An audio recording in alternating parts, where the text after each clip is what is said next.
할렐루야. 네, 우리 함께 찬송가 53장을 찬양하시겠습니다. 찬송가 53장입니다.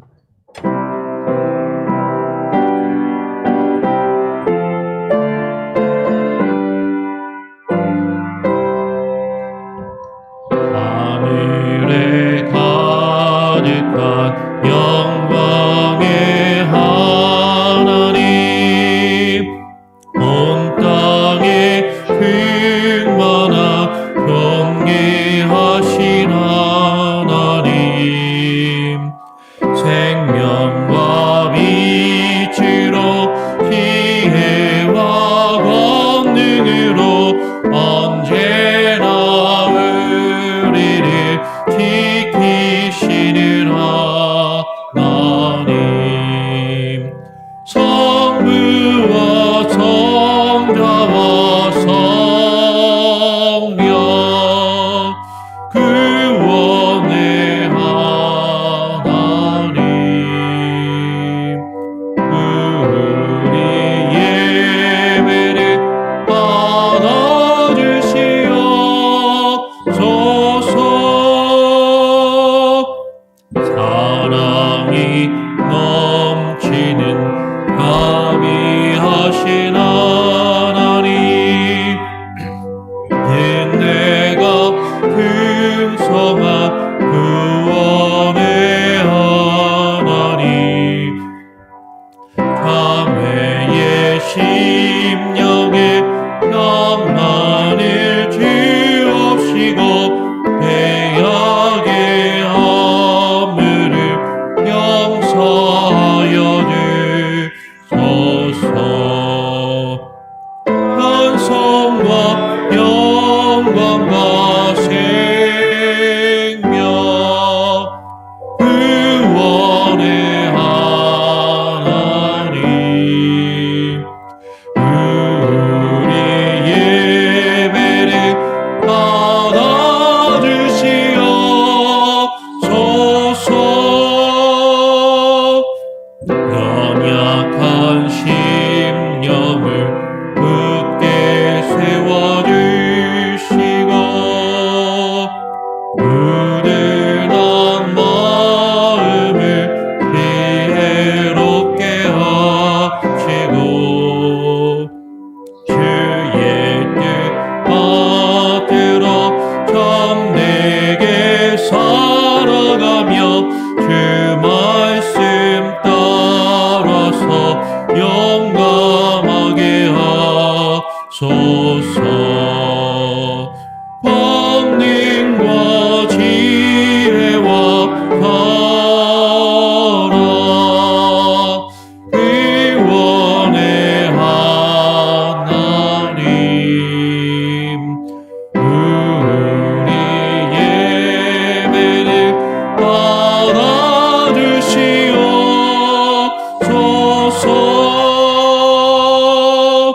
주 앞에 나올 때 우리 맘이 기쁘고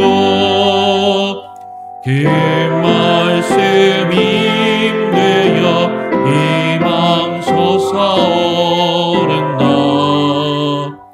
고난도 슬픔도 이기게 하옵시고 영원에 이때여 살아가게 하소서. 우리의 자랑과 기쁨 구원의 하나님, 우리 예배를 받아주시옵소서.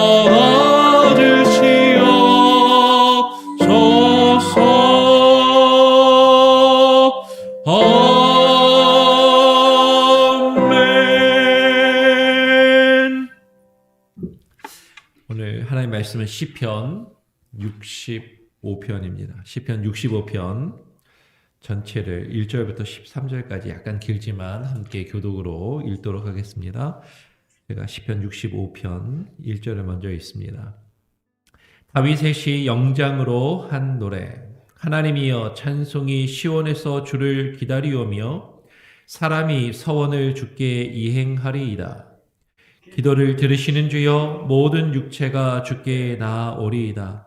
죄악이 나를 이기었사오니 우리의 죄가를 주께서 사하시리이다. 주께서 택하시고 가까이 오게 하사 주의 뜰에 거하게 하신 사람은 복이 있나이다. 우리가 주의 집 곧 주의 성전의 아름다움으로 만족하리이다. 우리 구원의 하나님이시여 땅의 모든 끝과 먼 바다에 있는 자에 의지할 주께서 의를 쫓아 어미하신 일로 우리에게 응답하시리이다. 주는 주의 힘으로 산을 세우시며 권능으로 띠를 띠시며 바다의 흉용과 물결의 요동과 만민의 환화까지 진정하시나이다. 땅끝에 거하는 자가 주의 징조를 두려워하나이다. 주께서 아침 되는 것과 저녁 되는 것을 즐거워하게 하시며 땅을 번고하사 물을 대어 심히 윤택해 하시며 하나님의 강에 물이 가득하게 하시고 이같이 땅을 예비하신 후에 저희에게 곡식을 주시나이다. 주께서 밭고랑에 물을 넉넉히 대사 그 이랑을 평평하게 하시며 또 단비로 부드럽게 하시고 그 싹에 복 주시나이다. 주의 은택으로 연사에 관 씌우시니 주의 길에는 기름이 떨어지며 들의 초장에도 떨어지니 작은 산들이 기쁨으로 띠를 띄었나이다. 13절 함께 읽겠습니다. 초장에는 양떼가 입혔고 골짜기에는 곡식이 덮였음에 저희가 다 즐거이 외치고 또 노래하나이다. 아멘. 예, 오늘 시편 65편의 말씀을 가지고 나의 말씀을 함께 나눌 수 있도록 하겠습니다. 오늘 시편 65편의 말씀을 보니까 다윗의 시 영장으로 한 노래라는 제목을 가지고 있습니다. 다윗의 시 영장으로 한 노래. 오늘 다윗은 시편 65편에서 이렇게 노래를 하고 있죠. 오늘 시편 65편을 한번 쭉 같이 읽어 내려가면서 오늘 시편 65편의 말씀을 함께 쭉 생각해보고 묵상해보는 시간을 갖기를 원합니다. 오늘 1절과 2절에서 다윗은 이렇게 고백합니다. 하나님이여 찬송이 시온에서 주를 기다리오며 사람이 서원을 주께 이행하리이다. 기도를 들으시는 주여 모든 육체가 주께 나아오리이다 라고 지금 그렇게 이야기를 합니다. 오늘 시편 65편을 우리가 다른 성경도 다 마찬가지이지만 그냥 가볍게 그냥 별 생각 없이 그냥 쭉 읽게 되면 이게 무슨 말이지 하고 사실 잘 다가오지 않거나 그 의미를 사실 오해할 수도 있는 부분들이 있는데 오늘 말씀을 우리는 좀 정확하고 바르게 읽을 필요가 있습니다. 하나님이여 찬송이 시온에서 주를 기다린다라고 고백합니다. 왜 찬송이 시온에서 주를 기다릴까? 오늘 시편 135편 21절을 보면 예루살렘에 거하신 여호와는 시온에서 찬송을 받으실지어다 할렐루야라고 그렇게 고백합니다. 여호와 하나님께서 시온에 거하시기 때문에 그 시온에 거하시는 하나님께서 찬송을 받으시고 그러니까 그 찬송이 시온에서 주를 기다린다라는 것 그러니까 하나님이 시온에 계시고 그 시온에서 하나님이 찬양을 받으시기 때문이다라는 것이죠. 오늘 그러면서 사람이 서원을 주께 이행하리이다라고 이야기합니다. 찬송이 시온에서 주를 기다리는 것과 더불어서 그 찬양을 누가 해요? 사람이 하는 거죠. 하나님의 택하신 사람, 하나님께서 구원하신 사람이 하나님을 찬양하는데 그것을 서원하였다라는 것이죠. 서원은 하나님과 약속한 것, 하나님과 언약을 맺은 것을 이야기합니다. 표현을 읽다 보면 서원이라는 표현이 종종 나와요. 근데 이 서원이라는 단어가 나올 때 이 서원은 하나님을 예배할 것을, 하나님을 찬양할 것을 하나님께 약속한 그런 내용으로 그 상황들이 기록되는 것이죠. 뭐 다른 것보다도 하나님을 제가 예배하겠습니다. 하나님을 찬양하겠습니다. 그것을 하나님 앞에 약속하고 하나님 앞에 서원하는 것이죠. 또 시편 61편 8절을 보면 제가 하나님 앞에 제사하고 하나님 앞에 예배하겠습니다라고 그렇게 서원을 하고, 또 시편 66편, 오늘 우리가 65편을 보고 있는데 66편 바로 뒤에 있는 13절을 보면 내가 번제물을 가지고 주의 집에 들어가서 나의 서원을 주께 갚으리니 라고 이야기해요. 그러면 믿음의 사람들이 하나님 앞에 약속하는 것이 무엇인가? 하나님을 예배하는 것, 하나님을 예배하는 예배자의 삶을 사는 것, 하나님을 찬양하고 찬양하는 자의 삶을 사는 것, 그것은 하나님 앞에 약속하고 그 서원을 지킬 것, 그 서원을 주께 이행할 것을 지금 고백하고 있다라는 것이죠. 1절은 그렇게 우리가 이해할 수가 있어요. 그런데 이제 2절을 이제 우리가 어떻게 이해하고 또 3절을 어떻게 이해할 것인가? 기도를 들으시는 주여 모든 육체가 주께 나오리니 라고 이야기합니다. 모든 육체가 주께 나오리니라는 이 표현을 만인구원서를 이야기하는 사람들은 사실 이렇게 이야기하는 것이죠. 하나님은 자비의 하나님이시고 은혜의 하나님이시니까 결국에는 모든 육체를 하나님이 구원하실 것이다. 예수 그리스도가 모든 인류를 위하여 십자가의 대속의 죽음을 당하셨기 때문에 모든 사람이 하나님께 구원을 얻을 것이다 라고 그렇게 이야기를 해요.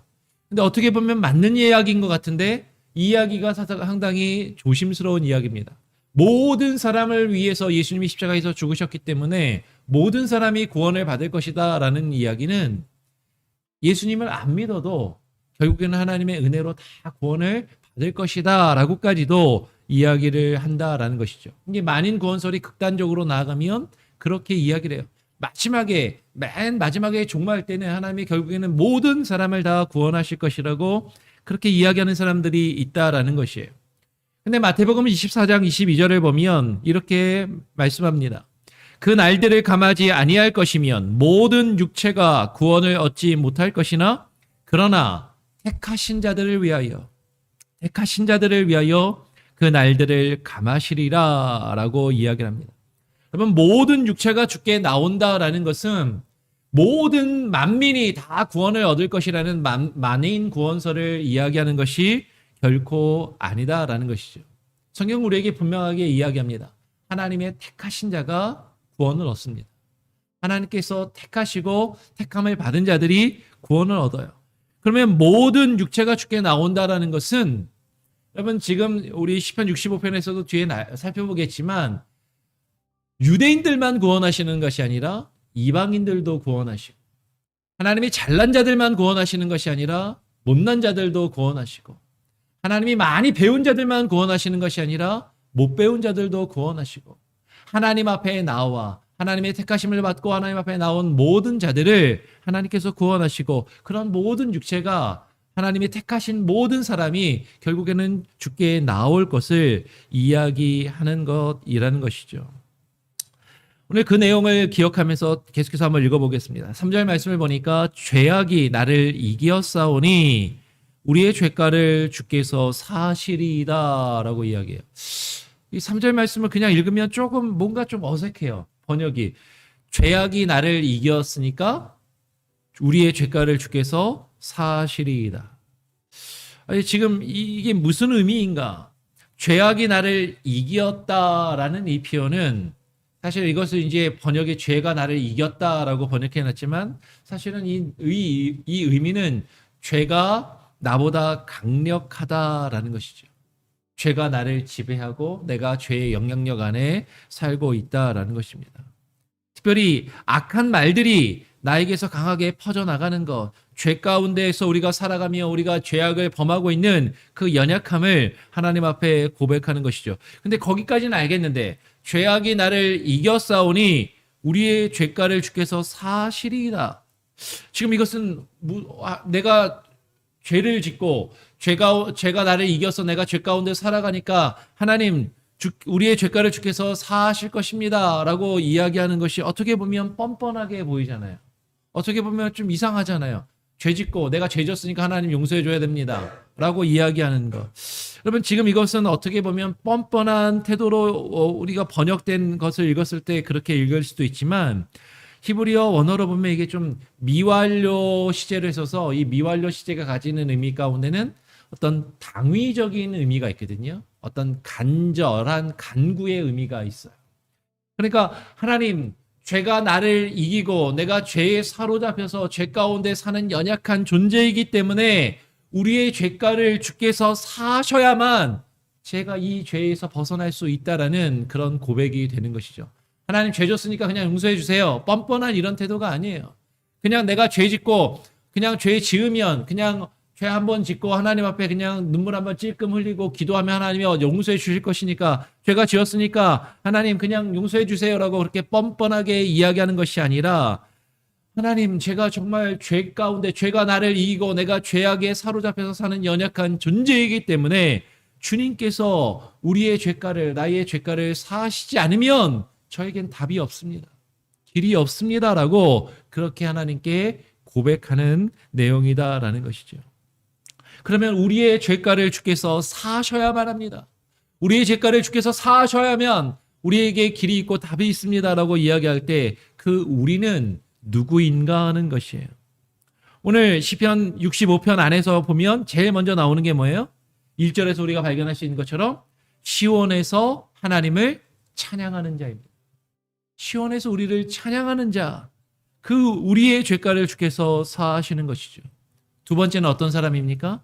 하나님께 약속한 그 서원을 주께 이행하는 자. 하나님을 예배하기로 약속하고 하나님을 찬양하기로 약속한 그 하나님과의 약속과 서원을 지키고 이행하는 자, 그 죄가를 주께서 사하시는 것이죠. 그리고 세 번째로는 어떤 사람이에요? 오늘 우리가 읽었던 것처럼 주님 앞에 나아오는 자. 모든 육체가 주께 나온다고 하였는데 주님 앞에 나오는 자들을 주께서 그 죄가를 사하시는 것이죠. 내가 죄 지었으니까 그냥 하나님, 내 죄 진 거 그냥 용서해 주세요 라고 하나님 앞에 뻔뻔스럽게 나아가는 것이 아니라 시온에서 주를 찬양하고 주님을 찬양하며 예배하기로 약속한 그 약속을 지키고 이행하며 주님 앞에 나오는 자, 그런 자들, 그런 우리의 죄가를 주께서 사하실 것이고 주께서 사하셔야만 한다라는 것을 지금 고백하고 있다라는 것입니다. 이어서 4절은 이렇게 고백하는 것이죠. 주께서 택하시고 가까이 오게 하사 주의 뜰에 거하게 하신 사람은 복이 있나이다 라고 그렇게 고백합니다.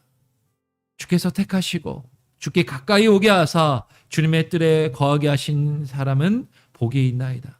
여기서 복이 있나이다 라는 것은 시편 1편을 제일 처음에 나누면서 드렸던 것과 같은 단어예요. 복 있는 사람은 하면서 복 있는 사람은 악인의 길을 쫓지 아니하며 그렇게 시편 1편에서 이야기했던 그 복 있는 사람과 똑같이 복되도다라고 하는 아슈레이라는 단어가 여기서 쓰입니다. 지난번에도 말씀드린 것처럼 이거는 수러가 아니라 감탄사예요. 복되도다. 이런 자들이 복이 있도다. blessed 하면서 가장 처음에, 이 문장의 가장 처음에 나오는 것이죠. 그러면서 누가 복된 자인가를 선언하는 것이고 누가 복된 자인지를 지금 그렇게 감탄하며 그렇게 이야기하고 있다라는 것이에요. 다시 누가 복 있는 사람이라고요? 다시 한번 정리하면 주께서 택하신 자가 복 있는 자인 것이죠. 주께서 택하시고 주께 가까이 오게 하시는 자가 복된 자입니다. 그리고 주님의 뜰에 거하게 하신 사람, 그가 복이 있다라는 것이죠. 주님의 뜰에 거하게 하셨다라는 것은 어떤 의미입니까? 오늘 4절 하반절에 보니까 우리가 주의 집, 곧 주의 성전의 아름다움으로 만족하는 것이, 우리가 주님의 뜰에 거하는 것을 통해서 우리가 주님의 집, 그 주님의 성전의 아름다움으로 만족하며 그 안에서 하나님을 찬양하고 그 안에서 주님을 예배하고 주님이 주시는 그 복을 누리는 그 아름다움에 만족할 수 있음을 오늘 다윗은 고백하고 있는 것이죠. 그러면서 이어서 5절에 이렇게 고백합니다.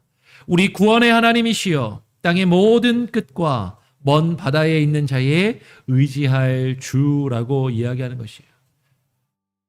땅의 모든 끝과 먼 바다에 있는 자들이 의지할 주께서 의를 쫓아 어미하신 일로 우리에게 응답하시리이다 라고 그렇게 이야기하고 있습니다.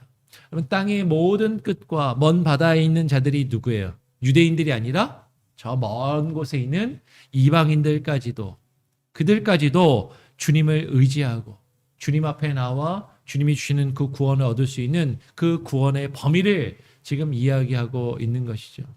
그러니까 모든 자들이 아까 우리가 읽었던 것처럼 모든 육체가 주께 나오리다라고 할 때 정말로 단순히 유대인들만 정말 그냥 하나님이 택함을 받았다라고 이야기하고 그렇게 잘난 체 하는 사람들만 구원을 얻는 것이 아니라 모든 땅에 저 먼 곳에 있는 사람들까지 땅 끝에 있는 모든 이들이 그 하나님께서 택하시고 하나님 앞에 나오는 모든 자들이 구원을 얻을 것을 이야기하는 것이에요. 그런데 어떻게 하나님께서 우리에게 응답하시는가? 주께서 의를 쫓아 어미하신 일로 우리에게 응답하신다라고 그 기도를 들으신다라고 이야기를 합니다.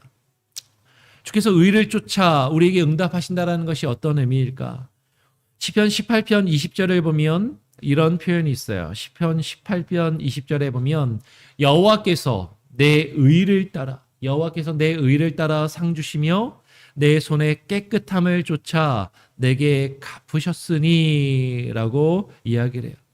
주께서 의를 쫓아 어미하신 일로 우리에게 응답하신다라고 할 때 이것은 주께서 나의 의를 따라서 상 주시고 이 말은 다르게 표현하면 내 손의 깨끗함을 쫓아 내게 갚으셨으니 라고 시편 안에서 그렇게 고백하고 있더라라는 것이죠. 그리고 어미하신 일로 갚으신다라고 이야기합니다. 어미하신 일은 무엇입니까? 두려운 일들을 말하는 것이죠. 엄하고 하나님이 위험 있으신 그 두려움으로 하나님께서 갚으시겠다. 다르게 표현하면 하나님의 엄격하고 두려운 하나님의 판단과 하나님의 심판으로 응답하시고 갚으실 것을 이야기하는 것이에요. 여러분, 성경은 곳곳에서 우리에게 이야기합니다. 구약뿐만 아니라 신약에서까지도 하나님은 각 사람의 행위대로 갚으시는 분이라고 분명히 우리에게 증거하는 것이죠. 그 각 사람의 행위대로 그 손의 깨끗함을 쫓아 그 의를 따라 하나님이 갚으시고 심판하실 것을 성경은 우리에게 분명히 증거하더라라는 것이에요. 오늘 이어서 6절은 주는 주의 힘으로 산을 세우시며 바다 물결의 흔들림과 만민의 소요하는 것까지 진정시키신다라고 이야기합니다. 오늘 6절에서 주는 주의 힘으로 산을 세우시며 권능으로 띠를 띠시며 라고 그렇게 이야기하고 있어요. 주는 주의 힘으로 산을 세우신다라고 할 때 이 산이 무엇인가? 제가 지난번에 얼핏 말씀을 드렸지만 시편 안에서 이 산은 왕권이나 통치력이나 권력과 힘을 상징적으로 나타낸다라고 말씀을 드렸었습니다. 특별히 다윗이 시편 30편 7절에서 이렇게 고백하는 것이죠. 시편 30편도 다윗의 시인데 이 다윗의 시에서 시편 30편 7절에서 다윗은 이렇게 고백합니다. 여호와께서 주의 은혜로 내 산을 굳게 세우셨더니 라고 이야기해요. 개역개정은 주의 은혜로 나를 산같이 굳게 세우셨더니 라고 그렇게 번역을 하고 있지만 사실은 이제 직역한 오늘 개역 성경이 정확한 번역인 거죠. 주의 은혜로 내 산을 세우셨다. 다윗이 지금 하나님 앞에 내 산을 세우셨다라는 것은 다윗의 왕권을 하나님이 세우셨다라는 것입니다. 뒤에 가서 이 산이 왕권을 상징한다는 걸 조금 더 한 번 더 살펴보도록 하겠어요. 일단은 넘어가서 주께서 산을 세우시며 권능으로 띠를 띠셔서 어떻게 하시냐면 7절에 바다의 흉용과 물결의 요동을 진정하시나이다 라고 이야기합니다. 우리말로 지금 바다의 흉용, 물결의 요동이라고 흉용과 요동으로 다른 말로 지금 번역을 하고 있지만 히브리 원어를 보면 슈온이라고 하는 똑같은 단어를 썼어요. 똑같은 단어인데 바다의 흉용이라고 번역해놨고 물결의 요동이라고 번역해놨습니다. 이 말은 뭔가 포효하는 것, 굉음, 소동스러운 어떤 시끄러운 소리 이것을 이야기하는 것이죠. 그리고 이어서 7절에 만민의 환화까지 진정하시나이다. 환화라는 말이 무엇인가 좀 상당히 어려운 말인데 이 환화라는 말은 소란하다라는 말입니다. 히브리어로 하몬이라는 단어를 썼는데 시끄럽게 짓거리며 떠들어대는 것, 많은 사람들이 시끄럽게 지금 소란하게 막 떠들어대고 막 짓거려대며 지금 혼란한 그 상황, 그 모든 것을 여호와 하나님이 진정시키신다라는 것이죠. 바닷물이 흉흉하고 물결이 요동치며, 이 바다와 물결은 세상의 세파를 이야기한다라고 전에 말씀을 드렸어요. 그것들을 하나님이 진정시키시고, 많은 사람들이, 만민이 환화하는 것, 만민이 시끄럽게 떠들어대는 것을 하나님이 진정시키신다라는 것이죠. 그리고 8절에 땅 끝에 거하는 자가 주의 징조를 두려워하나이다. 다시 한번 땅 끝에 거하는 자들이 나옵니다. 땅 끝에 거하는 자들, 열방들, 하나님을 알지 못했던 이방인들, 그들까지도 주의 징조를 보고 두려워하게 하시겠다라는 것이죠. 그리고 이어서 주께서 아침 되는 것과 저녁 되는 것을 즐거워하게 하시며라고 고백해요. 여러분, 이것은 우리는 한번 고백할 필요가 있습니다. 시편에 보면 아침마다 주의 인자를 인하여 기뻐하고 감사한다. 아침마다 주의 성실을 찬양한다.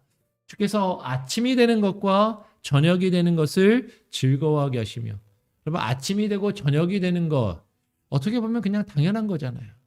어떻게 보면 일상이잖아요. 그냥 자고 일어나면 눈 뜨면 아침이 되는 것이고, 또 하루를 살면 저녁이 되는 것입니다. 그런데 지금 오늘 다윗은 고백하는 것이죠. 그런 당연한 일들, 당연한 일상들에 기뻐하고 감사하게 하는 것이죠. 그런 마음을 우리에게 주신다는 거예요. 여러분, 지금 물결이 흉흉하고, 지금 바닷물이 흉흉하고 물결이 요동치며 만민이 환화하는 그 상황 가운데 아침이 되고 저녁이 되는 것, 우리의 일상을 살아갈 수 있다라는 것, 하루하루를 시작하며 살아갈 수 있다라는 것, 그것은 너무나도 감사한 일이다라는 것이죠. 그렇잖아요. 특별히 정말로 아프신 분들, 시한부 인생을 만약에 선고를 받고 오늘 죽을지 내일 죽을지 모르고 우리가 살아간다고 할 때 저녁에 잠을 자면서 내일 아침에 눈을 뜰 수 있을까? 근데 아침에 눈을 뜨게 되면 하나님 내게 또 하루를 허락하셨군요. 또 하루를 살아가게 하시는군요. 그것은 하나님께 감사할 수 있다는 것이죠. 바다의 흉용함과 물결이 요동치고 만민이 환화하는 그 가운데 내가 땅 끝에 거하는 자들이 주의 징조를 보고 두려워하는 그 하나님의 살아계심을 발견하며 주께서 아침이 되는 것과 저녁이 되는 그 너무나도 당연한 것 같은 그 일상을 기뻐하고 감사하게 하신다라는 것입니다. 그러면서 9절은 땅을 권고하사 물을 대어 심히 윤택하게 하시며 하나님의 강에 물이 가득하게 하시겠다라고 이야기해요. 그러면서 뭐라고 이야기해요?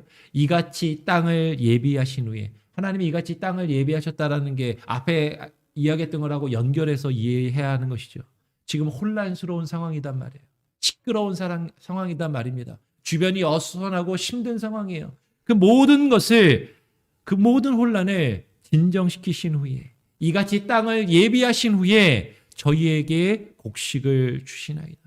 하나님의 강에 물이 가득하게 하시고 물을 대시고 하나님께서 그 말씀과 은혜로 공급하여 주셔서 저들에게 먹을 것과 양식과 필요한 것들을 공급해 주심을 지금 이야기하고 있다라는 것이죠. 그래서 이어서 10절에 주께서 밭고랑에 물을 넉넉히 대사 단비로 부드럽게 하시고 그 싹에 복을 주심을 이야기합니다.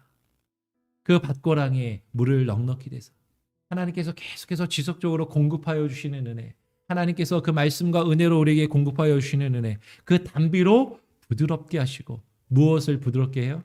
메마른 땅을, 쩍쩍 갈라진 그 땅을, 딱딱하게 굳은 그 땅을 하나님께서 그 물을, 단비를 주심으로 그 땅을 부드럽게 하시고 그 싹에 복을 주신다라는 것이죠. 너무나도 주변이 어렵고 힘든 그 상황 가운데 우리의 마음이 메마르고 우리의 마음이 갈라지고 우리 마음이 강팍할 때 하나님께서 하나님의 말씀과 하나님의 은혜로 우리의 마음과 우리의 심령을 부드럽게 하시고 그 안에서 싹이 나서 자라게 하시며 결실을 맺게 하는 그 은혜를 주신다라는 것이죠.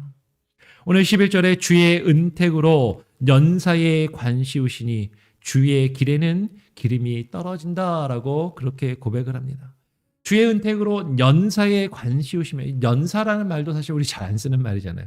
근데 개역개정을 보면 한 해를, 연사라는 게 1년 동안 있는 일들, 1년을 한 해를 하루하루 한 해 한 해를 하나님이 관을 씌우시고 그 관을 씌운다라는 것은 하나님의 물로 이렇게 두르신다라는 거예요. 그 주변을 두르시고 그 하나님이 풍족히 채우신다라는 것이죠.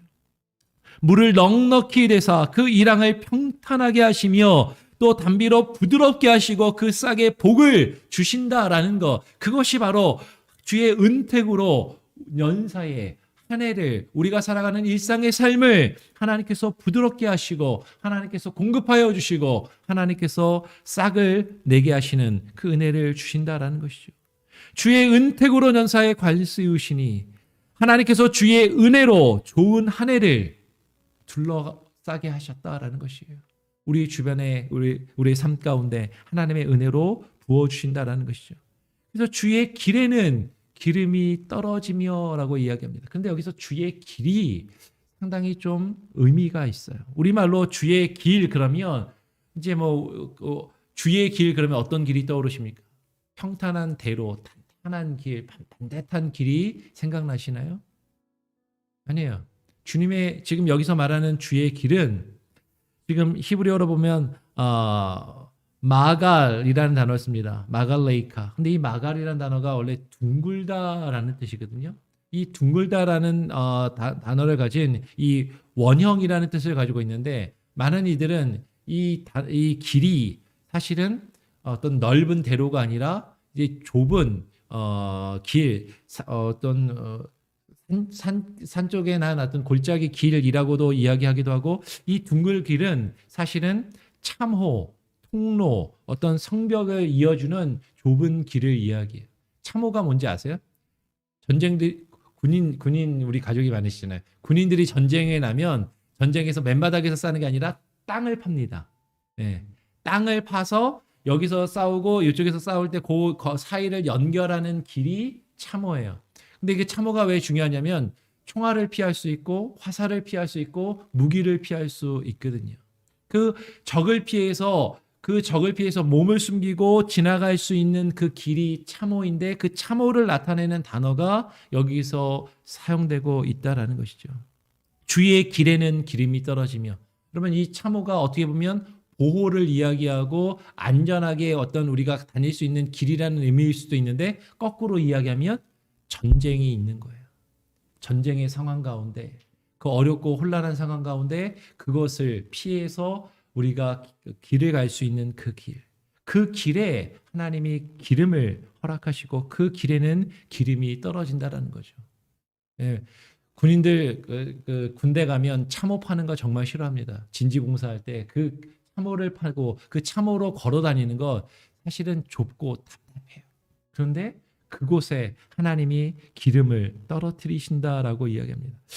그 뒤에도 그런 비슷한 의미가 있어요. 12절을 보면 이렇게 표현합니다. 들의 초장에도 기름이 떨어지리니, 들의 초장에도 떨어지니 작은 산들이 기쁨으로 띠를 띄었나이다 라고 이야기하는 거죠. 12절에서 지금 들의 초장에도 떨어지니, 들의 초장에도 기름이 떨어지니, 그러면 우리는 그냥 이 시를 그냥 우리말로 읽으면 들의 초장에도 그러면 잔디가 쫙 깔려 있는 어떤 넓은 들판, 초장을 딱 떠올리는지 모르겠어요. 그런데 여기서 들이라고 번역된 이 들의 초장이라고 할 때 이 들은 원어로 보니까 네오트 미드바르라는 단어를 썼습니다. 미드바르 혹시 기억나십니까? 미드바르? 광야라는 뜻이에요. 광야에서. 저희 설교할 때 몇 번 이제 미드바르 광야, 그 신명기 말씀도 광야에서의 제목이 미드바르라고 말씀을 드렸는데 이게 광야라는 뜻이거든요, 원래. 그러니까 이 들은 그냥 초목이 우성한 이렇게 풀이 막 무성하고 아주 그냥 우리가 그 목초지가 쫙 펼쳐져 있는 그런 단어가 아니라 원래는 광야라는 뜻인 것이죠. 근데 이스라엘은 사실은요, 그 광야가 비가 내리면 풀이 납니다. 여름 내내는 바짝 마른 그런 광야, 사막 가든 같은 곳인데 겨울에 단비가 내리면 거기서 풀이 솟아올라요. 그래서 사막에 풀이 난다라는 것, 사실 이것은 유대인들에게는 어떻게 보면은 메마른 그 땅에 비가 내리면, 단비가 내리면 다시 풀이 나는 그런 의미가 있는 것이죠. 그러니까 지금 그 들의 초장에도 기름이 떨어진다라는 것, 그 메마른 땅에 하나님께서 단비를 내리시면 그 광야와 같은 메마른 사막과도 같은 그 땅이 지금 다시 풀이 나고 그 땅이 다시금 살아날 것을 이야기하는 것이에요. 그 들의 초장에도 기름이 떨어지니 작은 산들이 기쁨으로 띠를 띄었나이다. 아까 산이 나왔는데 이번에 작은 산들이 나왔습니다. 이 작은 산들이 무엇을 이야기하는가? 시편 72편을 보면 솔로몬의 시인데 솔로몬의 시에서 이런 표현이 나와요. 시편 72편 1절부터 5절까지를 제가 한번 읽어보겠습니다. 한번 들어보시기 바랍니다. 시편 72편 1절에서 5절까지에 보면 솔로몬의 시, 하나님이여 주의 판단력을 왕에게 주시고, 왕에 대해서 지금 노래합니다. 주의 판단력을 왕에게 주시고 주의 의를 왕의 아들에게 주소서. 저가 왕이 주의 백성을 의로 판단하며, 개역 개정은 공의로 재판하며, 주의 가난한 자를 공의로 판단하리니, 정의로 재판하리니, 이로 인하여 산들이 백성에게 평강을 주며 작은 산들도 그러하리이다. 지금 왕에게 판단력을 주고 왕이 의로 공의로 백성을 판단하고 재판하며 다스릴 수 있게 해주십시오라고 이야기한 다음에 그 산들이 백성에게 평강을 주며 작은 산들도 그러하겠다라고 이야기해요. 지금 이 산은 왕권을 이야기하는 것이죠. 통치자들을 이야기하는 것입니다. 그 백성을 다스리는 자들, 그 산들과 작은 산들도 그 백성들을 공의로 다스릴 때 백성들이 평안하고 안전을 누릴 것을 이야기하는 것이죠. 이어서 4절에 저가 백성의 가난한 자를 신원하며, 신원한다라는 것은 그 억울함을 풀어주며, 궁핍한 자의 자손을 구원하며 압박하는 자를 꺾으리이다. 저희가 해가 있을 동안에 주를 두려워하며 달이 있을 동안에도 대대로 그리 하리로다라고 그렇게 고백하는 것이죠. 그리고 오늘 본문 시편 65편의 맨 마지막 13절은 이렇게 시를 마칩니다. 초장에는 양떼가 입혔고 골짜기에는 곡식이 덮였으며 저희가 즐거이 외치고 노래한다라고 고백해요. 오늘 시편 65편을 그냥 쭉 같이 읽으면서 하나하나 살펴보았습니다. 오늘 시편 65편이 이야기하는 것은 무엇입니까? 하나님이 우리의 구원의 하나님이심을 이야기하는 것이죠.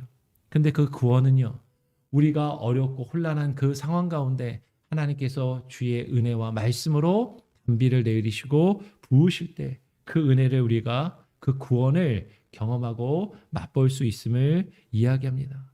그리고 그 하나님을 찾아 주님 앞에 나와 주님을 찬양하고 주님을 예배하는 자들이 복이 있고 그 가운데서 그 성전에서 만족을 누릴 것을 이야기하고 있는 것이죠.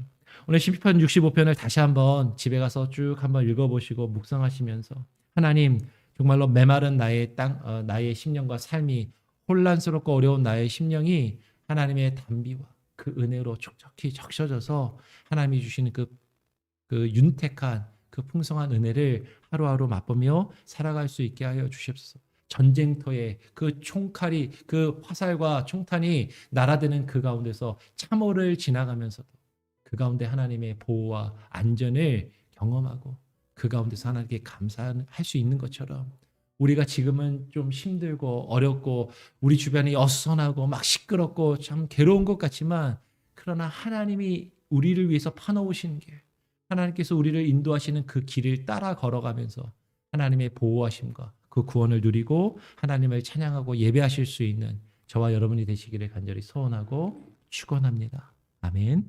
우리 찬송가 178장을 함께 찬양하겠습니다. 찬송가 178장, 은혜가 풍성한 하나님은, 찬양합니다.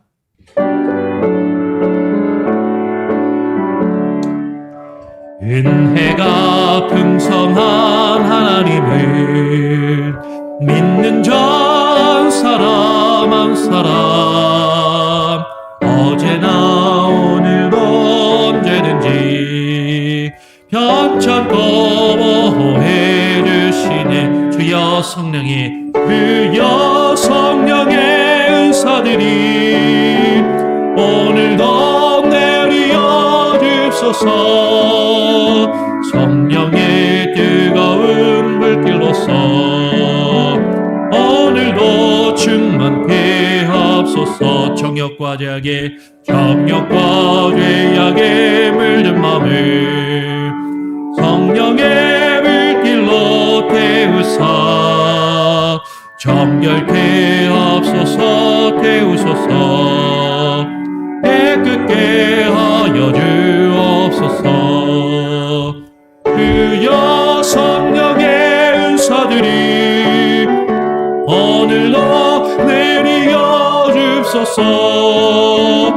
성령의 뜨거운 물길로서 오늘도 충만케 하옵소서.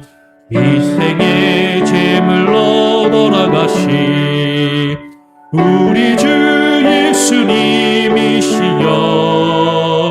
구속의 은혜를 내리시사 오늘도 구원해 주소서.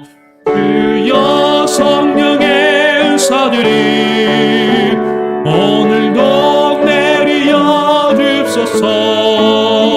성령의 뜨거운 물길로서 오늘도 충만케 하옵소서. 주님의 기쁘신 은혜만을 세상에 널리 전하리라. 하늘의 능력과 권세로서 오늘도 입혀 주옵소서.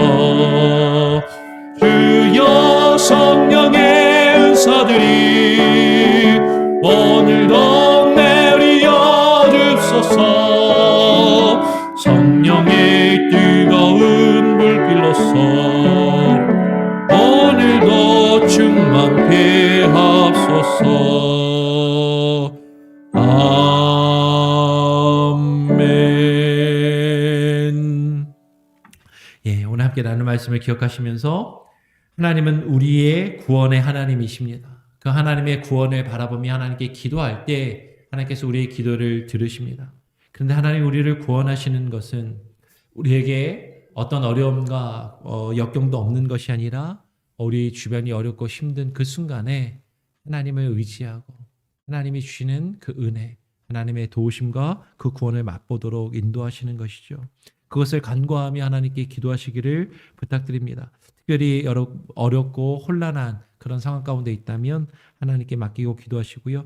최근에 주변에서 저희 가족도 그렇고 주변에서 이렇게 아프신 분들이 많은 것 같아요.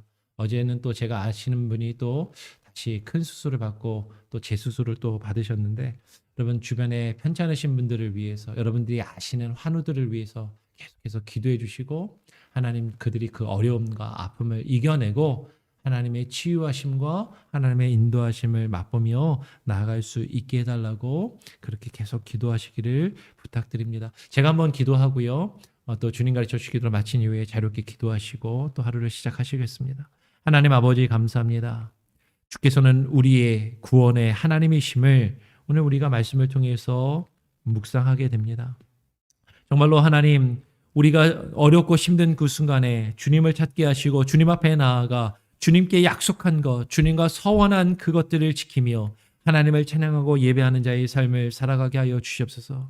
우리 주변이 아무리 어렵고 우리 주변이 아무리 혼란스럽고 소란하며 요동친다 할지라도 우리가 주님을 찾으며 주님 앞에 나아가 예배할 때 주께서 주의 은택으로 우리에게 부으시며 주의 담비를 우리에게 허락하심으로 주께서 우리가 그 혼란 가운데 전쟁터의 군인이 그 참호를 따라 걸을 때 그 몸이 보호함을 얻는 것처럼 하나님, 어렵고 힘든 그 상황 가운데 우리가 주께서 허락하신 주의 길을 걸어갈 때 우리가 안전하며 보호함을 얻을 수 있음을 하나님 바라보게 하시고 경험하게 하시고 하나님 주님만 의지하며 나아갈 수 있게 하여 주시옵소서.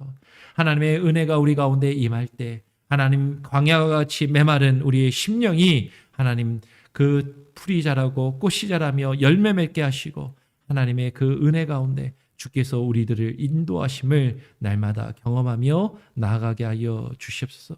하나님 주의 산으로 하나님의 통치하심과 다스리심으로 우리를 인도하시고 온전히 하나님의 뜻을 따라 하나님 우리 주변의 위정자들이 하나님 우리를 다스리게 하시고 이 나라를 다스리게 하시고 우리의 조국을 다스리게 하시며 하나님의 뜻이 온전히 이루어지는 그 은혜들을 우리가 바라볼 수 있게 하여 주시옵소서. 오늘 하루의 삶도 주님께 의탁드립니다. 우리 주변에 아파하는 이들이 있습니다. 하나님의 질병의 고통으로 괴로워하는 이들 하나님 낫게 하여 주시옵소서. 코로나에 걸리며 코로나 가운데 하나님 또 치료의 과정 중에 있는 이들이 있습니다. 아버지 하나님 치료하여 주시옵소서. 하나님 회복시켜 주시옵소서. 아버지 하나님 또 중한 질병으로 하나님의 수술을 받고 회복하는 중에 있는 이들도 있습니다.